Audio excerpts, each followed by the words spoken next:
Jake and welcome back to my channel. So today I'm going to be talking about my favorite reads of 2019. I read 13 5-star reads in 2019, so I'm just going to be talking about all 13. Technically, I'm only going to be talking about them I'm only going to be talking about 12 because 2 of them were in the same series, so I'm just going to include them in one segment, I guess. So it's going to be about my top 12 reads of 2019 plus the 3 graphic novels and mangas that I gave 5 stars. I'm going to start off by talking about the graphic novels and mangas that I read, so we'll just knock that out of the way, then we're going to get into all the books. The only graphic novel I gave 5 stars in 2019 that wasn't a reread was The Walking Dead Volume 30. This is actually the 32nd volume, but because I left the 30th volume at my parents' house, but we're not, whatever, we're just, act like this is the 30th volume. The Walking Dead is the same thing as a TV show. It basically just follows a group of survivors trying to survive in the zombie apocalypse. And if you are not a fan of the show, don't let that scare you away from the comics, because I stopped watching the show after 3 or 4 seasons. The comics, A+. Still amazing. They're amazing all the way through. This is the final volume. It was released in 2019, so it's a 32-volume series. I didn't love the final volume, but even then, it wrapped up the story nicely. I could see them maybe revisiting it in the future, but if not, I'm okay with that. Very good series. I just wanted to include it in this to tell you guys, even if you don't like the show, give it a shot. The other 2 ones I gave 5 stars were mangas, the first being the 2nd volume in the Corpse Party Blood Covered series. This series basically follows a group of high school students that decide to do a friendship pact because one of their friends is moving to a different town.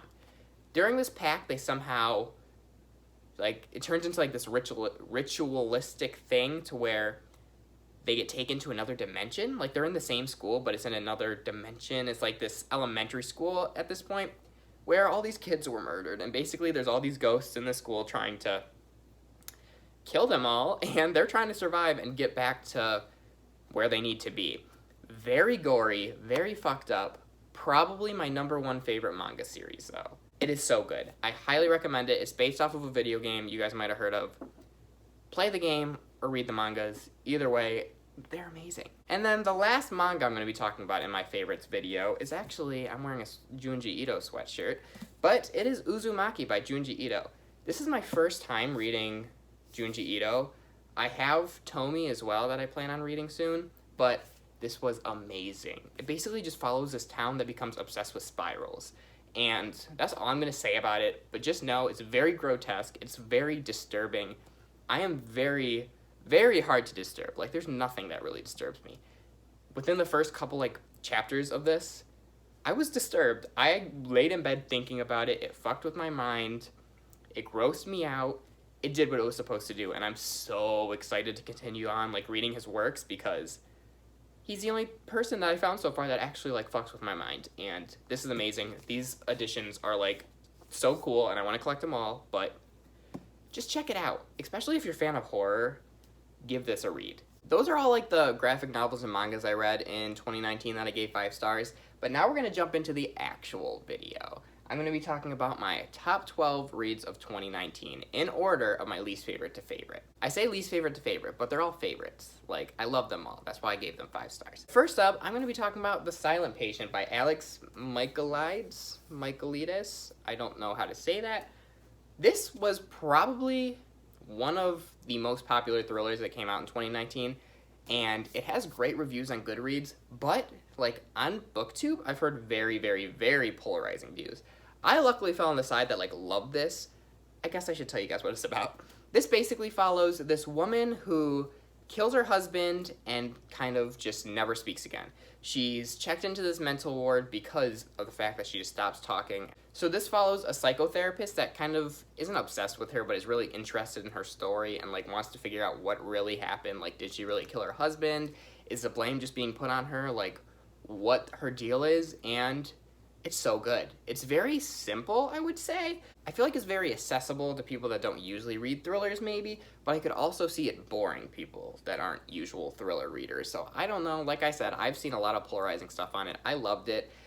I loved the writing. I really enjoyed the psychotherapist aspect, although there was some problematic elements that I do want to point out. Just the fact that the patient-therapist relationship, not relationship as in sexual or romantic, but just the relationship didn't seem very healthy on the psychotherapist side at parts. But just need to read it. I was shook by the plot twist. Like, I did not see the ending coming. It absolutely, like, blew me away, and that's what solidified this as, like, a 5-star read. But I've also seen people say they really didn't like the big twist. So just read it. I mean, I want to see where you guys fall on this because I really enjoyed it. So give her a shot. Number 11 on my favorite reads of 2019 was Lock Every Door by Riley Sager.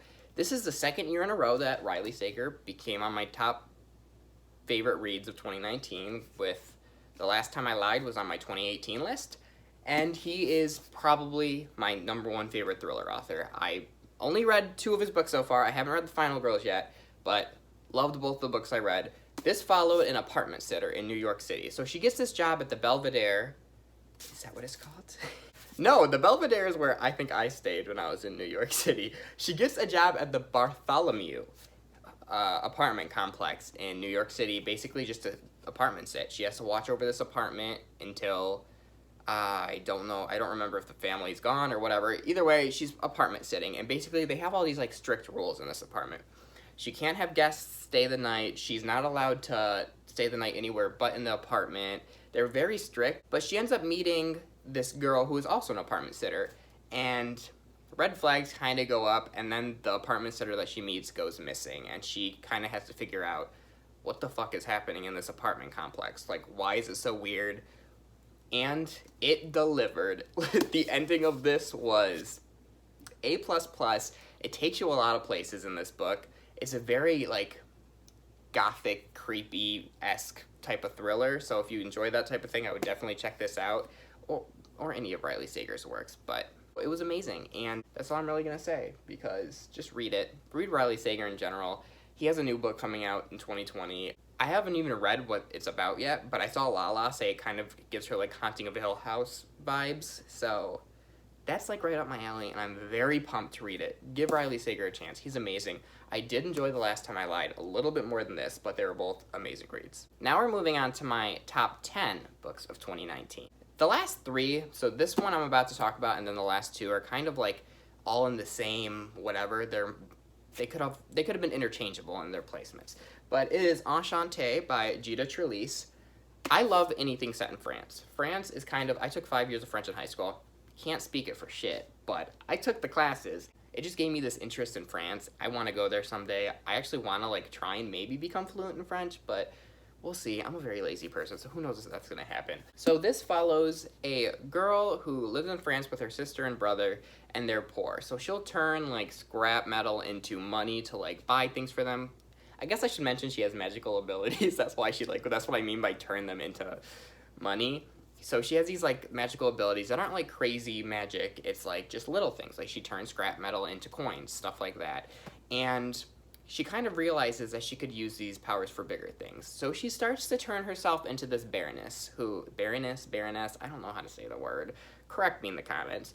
But she turned herself into this, like, glittering girl for the glittering court of France, where she goes and gambles and tries to really make money. And she kind of gets sucked into that part of France. This was really, really, really, really, really good. It's very slow burn. Like, there's a slow burn romance in this, but not only that. Like, the whole story was kind of slow, so if you're not into that type of thing, probably wouldn't give this a chance. This was semi-hyped when it came out. Like, I saw people talking about it, but I didn't see a crazy amount of people reading it. So I really suggest giving it a shot. I loved it, obviously. It's on this list. Look at the cover. It's amazing. I'll definitely be giving anything Gita releases a chance because this was so good. Number 9 on my list is actually a surprising one to me. I didn't expect to love it as much as I did, and that's Ninth House by Leigh Bardugo. I have read 3 Leigh Bardugo books. I read Shadow and Bone, not a fan at all. I read her Wonder Woman Warbringer book. I gave that like a 4 stars. It was really good. And then I read this, and obviously I gave it 5 stars. This basically follows this girl who is not in the best place in life. She is into drugs and that sort of thing, and she gets found by this man that basically takes her to Yale. So she becomes a student at Yale University, and she starts to figure out about all these, like, secret societies that are at Yale, and magic, and all of the works. I actually would not look too much into this before reading it if you haven't already. This is probably like the most hyped book of 2019, so most of you have probably read it. But yeah, once again, I actually feel like this was pretty polarizing. I've seen a lot of people that were not a huge fan of this. It's very dark. There's a lot of trigger warnings for this, so definitely go and check those out before you go into it. But I really enjoyed it. It is a bit confusing at first, at least it was for me personally. It took me a while to really get into the story. I had to reread some parts, which was okay to me. Like, the first 150 pages, I would say, are pretty slow. Like, it's a lot to get into, a lot of explanation. By the end of it, I didn't fully understand everything, just because there's so many different societies and houses and stuff that you really have to get to. But I understood the actual main plot of the story and everything I needed to really enjoy this book, and I loved it. I can't wait for the sequel to this. Anything like Dark Academia, Secret Society, I'm like there for it. I'll read it. So actually, recommend me like Dark Academia books down below, because I have not read a lot. I think this might be like the only one I've read. I know The Secret History by Donna Tartt. I really want to read that. So anything in that type of genre, recommend me down below, but that's where I fell on this one. But I'm not going to talk about it too much more, because you guys, you know, it's amazing. It was good. Coming in at number 8 was On the Come Up by Angie Thomas. This, I knew was going to be amazing. Everyone knew this was going to be amazing. Like, come on. The Hate You Give, A++. We knew that Angie Thomas was going to deliver. We knew this was going to be everything we wanted, and it was, for most people at least. This follows a high school student named Bree, who is an aspiring rapper. She is very nerdy, so actually there's a lot of talk about nerd culture in here, and especially nerd culture in Black communities, and kind of how sometimes people can be looked down upon for enjoying that type of thing. But she wants to be a rapper, and that's kind of what this follows. It's her journey trying to become a rapper. It takes place in the same city as The Hate You Give does, but it's not following the same characters. It follows a different set of characters. But it was amazing. I actually think I enjoyed this a little bit more than The Hate You Give. Angie Thomas's writing style is amazing. I love her writing. It's very accessible for literally everybody. It's very real and raw, and it's just so good. She wrote raps for this, because obviously our main character's a rapper, and the raps, I don't really listen to rap a lot, but the raps she wrote in here were really good. Really liked it. I actually do want to go back and try listening to this on audiobook, just because I feel like that could be a really good way to read this. So yeah, this was amazing, phenomenal, great, loved it. So number 7 is the last thriller on my list. I gave 3 thrillers 5 stars this year, which is more than I usually do, and it's hard for thrillers to even like get 5 stars, let alone be like high up in my favorite read ranking. So this thriller is top 3 thriller of all time for me, and that's The Family Upstairs by Lisa Jewell. This is semi-recent. Did it come out in October or November? I believe it came out in October or November. I'm going to say November, so it came out within the last couple months. But I don't even know how to explain this without spoiling it. All I'm going to say is this follows a girl who inherits a house from her parents that she didn't even know. She was adopted, so she never really knew who her family was, and she inherits their big house. 25 years prior to her... Prior? Does that mean before? Prior means before, right? I'm really a dumb bitch. 25 years before this, in that same house, 3 dead bodies are found. All I'm going to say about this, because I don't know what else is spoilers, it was absolutely amazing. It follows 3 different perspectives. Obviously our main character, and the other 2 I'm not going to talk about, because I don't know how spoilery that is. Just trust me, this was amazing. It's more of like a mystery, I guess, than a thriller. You're kind of like, you know the end result of this thing. You're just trying to, this story is kind of the lead up to that in one of the perspectives, and then also the consequences after in another perspective, and then also the third perspective being our main character who is kind of figuring everything out. I listened to this on audiobook. I love this so much. This surprised me. This was probably my most shocking read of 2019. I did not expect to love it as much as I did.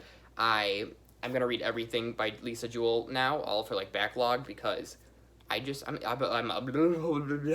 obsessed. This was so good, and I highly suggest it.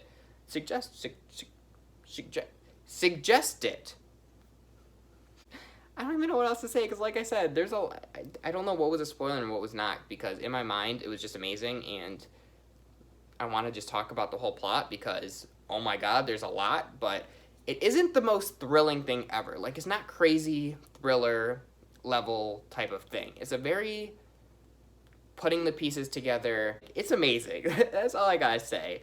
But don't go into it expecting like a crazy ride. There was a lot of crazy stuff in here, but it wasn't, you know what I mean. Just read it. Just give it a chance. Take my word for it. Out of all the thrillers I talked about, this is the one that I would go for the hardest because it was amazing. So just trust me. Give it a read. Come down and tell me how much you loved it because it was amazing.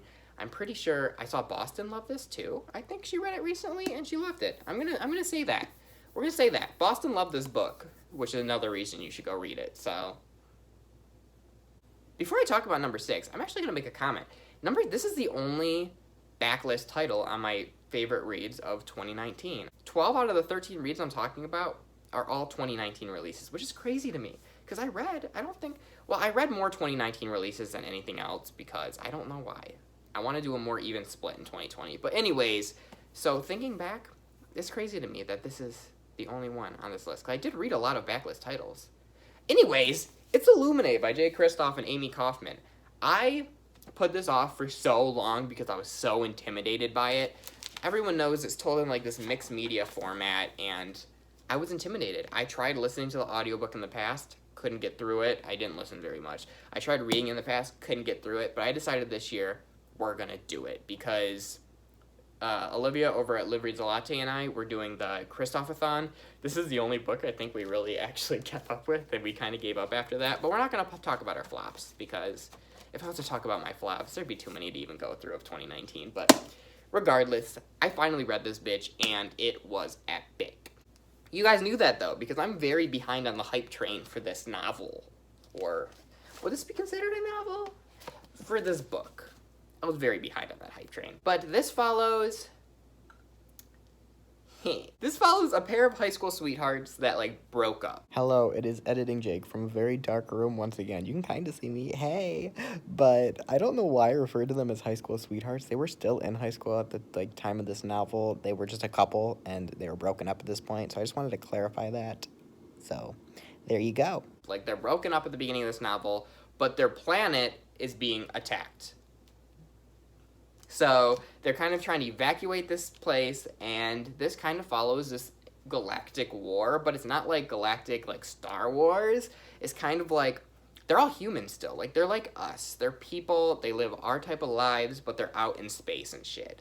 And it just follows these ships that are trying to destroy each other, and our different characters are doing different things, and it's good. Like, there's this AI, this artificial intelligence named Aiden, who is very creepy, very amazing. Aiden is daddy, and I stand by that statement. And it has one of my favorite scenes of all time, where the "Am I not merciful" quote comes from. It was just amazing. Like, you guys know that, though. I don't know why I'm sitting here trying to sell you guys on a book that you've been sold on for years. But if you haven't read this for some reason, and even if you're not a science fiction fan, because you don't need to be, give this a shot. I started Gemina, I only got like 100 pages in, and I DNF'd it. Not DNF'd it in the way of like, I hate this, I'm not reading it anymore. I just put it down and never picked it back up, even though it was really enjoyable, and I just, literally the last thing I read was right when like the big part of the story happens.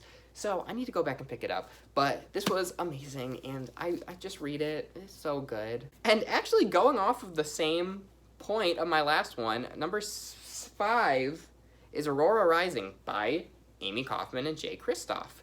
This was their 2019 release, and obviously I enjoyed it a little bit more than Illuminae because it's one spot above it. And this cover is just so beautiful. Look at it. This was amazing too. Like, literally, this author duo, A+. I haven't read any of their like independent works. Obviously, you can see I have a lot of Nevernight stuff. That's because I got one of the Dark Dawn recovery kits. We're not going to talk about it. I got it because I knew I'm going to love Nevernight, and I'd regret not getting it if I didn't. So I got it. Still haven't read it. I'm going to soon. But anyways, we're talking about this. We're talking about this beauty. This follows kind of this ragtag squad. So the leader of the squad is named Tyler, or Ty is kind of what they call him. And he basically is at the top of his class, which means he's going to get to pick his squad after his graduation. He's going to have first pick of everyone.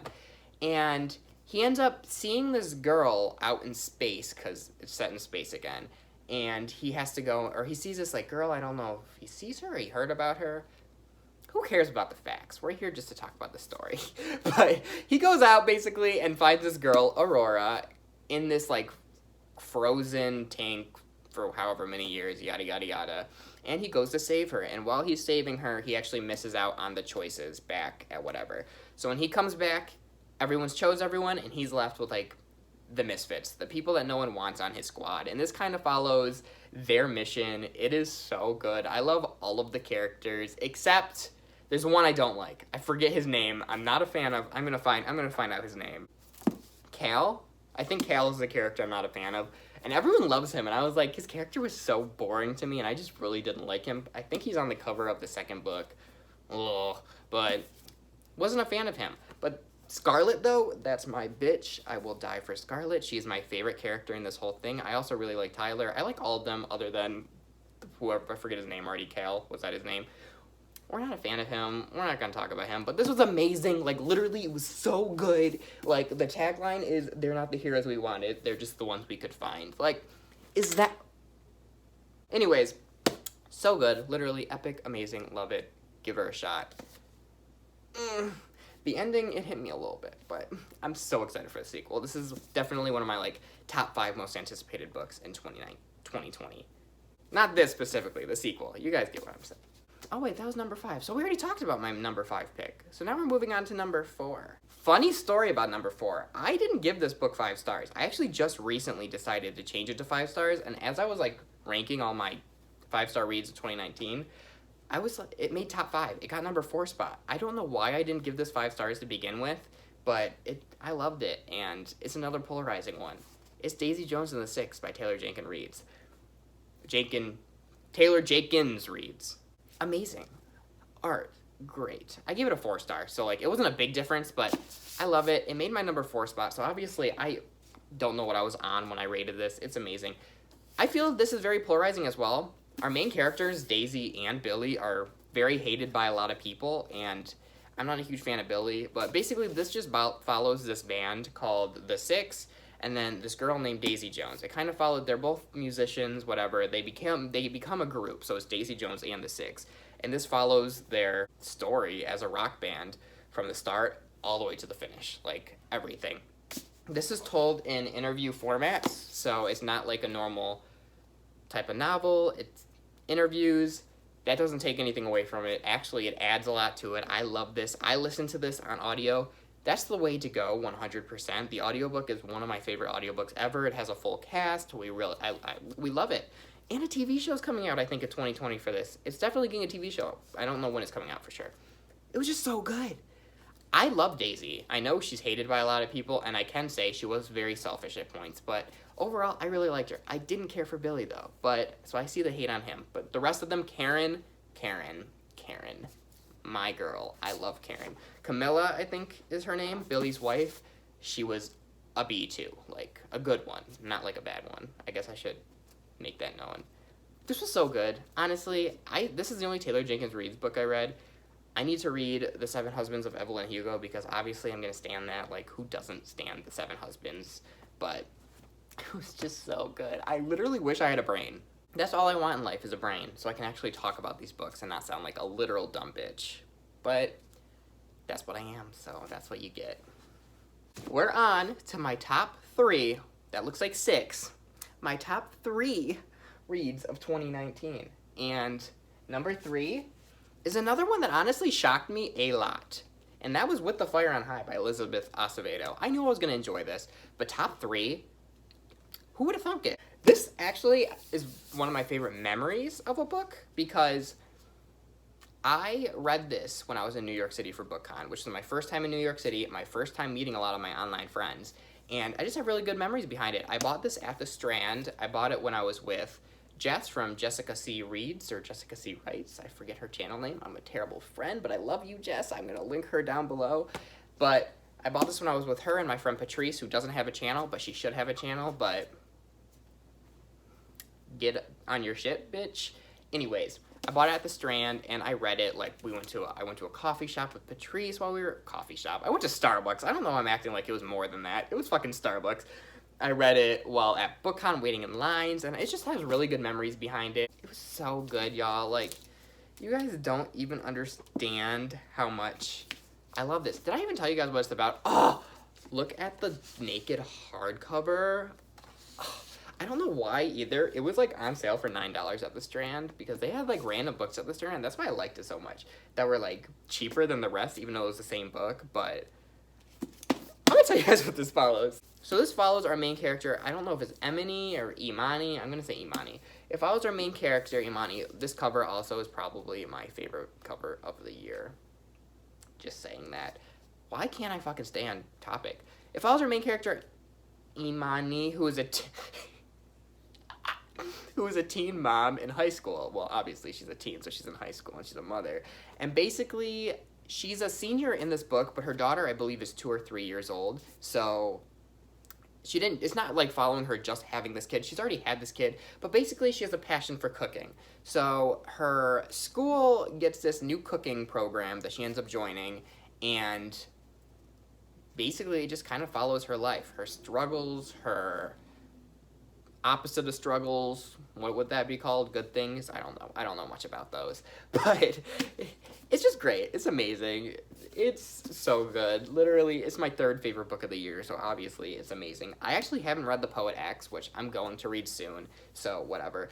But Elizabeth Acevedo, probably, and this is a big thing to say, but this book might have had my favorite, like, writing ever, possibly.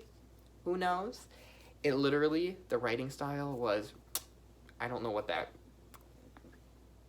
it was amazing. You guys, you know, you guys stan, I think. It's just so good. There's also recipes in here that you can try and cook and shit if you actually do that. I never cooked anything in my life, and I don't think I'm going to start now. But it was so good. I just bought The Poet X recently. I'm going to read it within the next couple months. Clap When You Land, I believe, is her 2020 release that comes out in the middle of the year, I want to say. I'm going to be on that shit the day it comes out.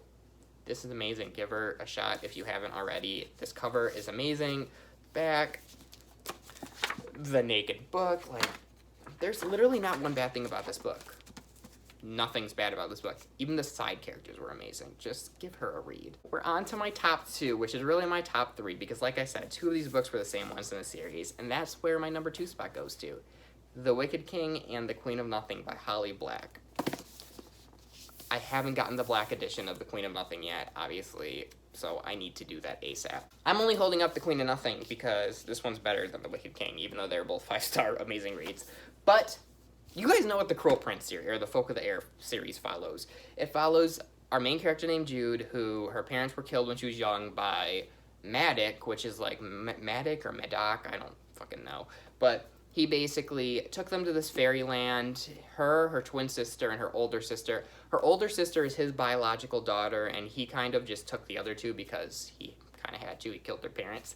So he took them there, and the fairies are cruel. And then Cardan comes in, who is a cruel prince. Like, he's the prince of fairyland, like one of the princes, and he's a bitch. He's like a dick to Jude and her sister. They just bully them and shit. That's all, obviously, what I'm talking about takes place in the first book. This isn't spoilers or anything if you haven't somehow read this series already. But, yeah. I can't talk about this book or the last book specifically because they were sequels, but I loved it. This is the only series ever that I finished and given every book 5 stars, I think. Well, Percy Jackson, but we're not going to count that because that's obvious. But it was so good. Like, this was so good. I was so scared about this because this was supposed to come out in 2020, but they moved the release date up a few months to November 2019, and I was terrified. It's also the shortest book out of the 3, so I was like, how are they going to conclude everything in this short-ass book? Like, they moved up the date. It's going to feel rushed. It didn't. It was amazing. Everything I wanted to happen, happened. Every single little thing I wanted to happen, happened. I'm not going to say what those things are because spoilers. But this was a nice, like, literally, this might have been, like, wrapped in a little bow because it was perfect, and it was amazing. I will say that it could have, it seemed kind of like, it was written for the fans. Like, a lot of it seemed, I don't know. That's all I'm going to say about that, just so I don't get into spoilers. But, bitch, it worked. I'm happy with it. I love it. I will read anything that this bitch writes. Well, that's not true, actually. I don't think I'm really interested in any of her other books. That's a lie. I do want to read the other books set in, like, the fairyland. So, like, the Tithe series or whatever. The Darkest Part of the Forest. I haven't read either of those yet. I do plan on it. I just bought the Modern Fairy Tale like bind up that matches these covers. So we're going to be giving those a shot in 2020. But this was amazing. And you guys already knew that, though. You guys knew this was amazing. You guys know. So my number one book of 2019. Let's take a second. Let's guess. You guys know. I wouldn't shut the fuck up about this book on Twitter for like a good 2 months. You guys had time to guess? You guys know? It's The Devouring Grey by Christine Lynn Herman. Oh, so good. This is amazing. Literally, bop.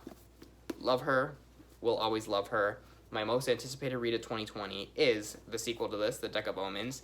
I'm trying to get my hands on an arc. By trying, I mean I haven't done anything to attempt that yet, but I will be. Probably. This follows this town called Four Paths that basically, there's these 4 founding families. Each one of them has a different emblem or like whatever, like wood, bone, that type of thing. And those family members have like powers that have to do with that thing. Like, I'm trying to be not too specific. Like, for example, the family that their sign is bones. One of them, if you touch something that has died, it'll come back to life. Stuff like that. And it follows our main character, Violet, who has no idea about this town. And her mom move into it, and she finds out she's part of one of the founding families. So she's kind of getting to know everything and whatever, figuring everything out. I guess I should talk about The Devouring Grey, because that's like the biggest part of this book. The Devouring Grey is this thing. It's like this beast. It's sort of like an alternate dimension, kind of. Like, citizens of this town will just be chilling, living their life one day, and then they'll appear in this, like, gray version of their town, in which this thing called the Devouring Grey is trying to murk them, like kill them. So they have to survive that. Very hard to survive, and these 4 families that are like the leaders of the town are trying to figure out like what the fuck is happening, how to stop this monster thing. And there's all these, like, it's so interesting hearing about like the relationships between the families, because some of them hate each other, some of them have like alliance type deals. The 4 main characters, Harper, Justin, Isaac specifically, and Violet specifically, my 2 favorite are Violet and Isaac. They're all amazing. I like them all. I know a lot of people don't like Justin, but I kind of like him. He annoys the fuck out of me. He's the most annoying out of the 4, but I still love him. And the Deck of Omens, I believe May, his sister, has her own perspective in it, so I'm very excited about that, because she was obviously a big part of this book, but like nowhere near as big as the 4 main characters, and I really enjoyed her, and I really want to see more about her, and yeah. So I am definitely going to be rereading this soon. This is my favorite read of 2019. Are we shocked? You shouldn't be, because I never shut up about it. But literally so good. I'm so excited for the sequel. If you guys somehow got an arc of it and don't know what to do with it because you like don't want to read it, give it to me, because I'll accept her. But yeah, so I guess those are my top favorite books of 2019. This was a very messy video, as they always are, because I don't know why. I haven't filmed in a long time, so I kind of feel weird, but I need to get onto it. In 2020 in general, we're going to stay on top of our shit. We're going to film videos. I'm going to become productive. I'm going to try and get 2 videos out a week, every week, but we're going to see if that actually happens. I at least need to start doing 1 video a week, like at the very least. That's what I need to do.